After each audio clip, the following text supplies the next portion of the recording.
எல்லாத்தையும் தெரிவித்துக் கொள்கிறேன். நான் தான் பூமி.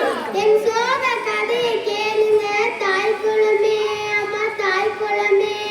அதை கேட்டாக்கா தாங்காது உங்கள் மனமே, உங்கள் மனமே. இங்க பாருங்க, என் உடம்பெல்லாம் குப்பை. அத்தனை 1000 வருஷம் ஆனாலும் இந்த நெகிழி பொருள்கள் தான். ஆமாங்க, தொட்டதுக்கெல்லாம் நெகிழி இருந்தாலும் குப்பை வராம, நோய் நொடி வராம உடல் நல்ல சுவாய் வந்துடும். இது போதான்னு யூரியா, பொட்டாசியம் போன்ற செயற்கை உரங்கள் போட்டு நிலவும் நாசமாச்சதுக்கான வேலையெல்லாம் அழிஞ்சு போச்சு.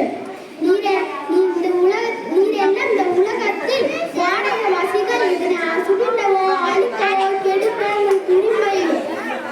இங்கு பாருங்க, தொழிற்சாலையிலிருந்து வெளியேறும் புகையும் வாகனத்திலிருந்து வெளியேறும் புகையும் என் காற்றை மாசுபடுத்திருச்சு. என் நுரையீரலில் ஓட்டை வந்துருச்சு. ஆமாங்க, என் நுரையீரலில் புற்றுநோய் வந்துருச்சு. புற்றுநோய் வந்துருச்சு. என்னை எப்ப நீங்க சந்தோஷமா வச்சுக்க போறீங்க? என்னை எப்ப நீங்க சுத்தமா வச்சுக்க போறீங்க? என்னை எப்ப நீங்க நான் நலமா இருந்தா தானே உன்னையா சுத்தமா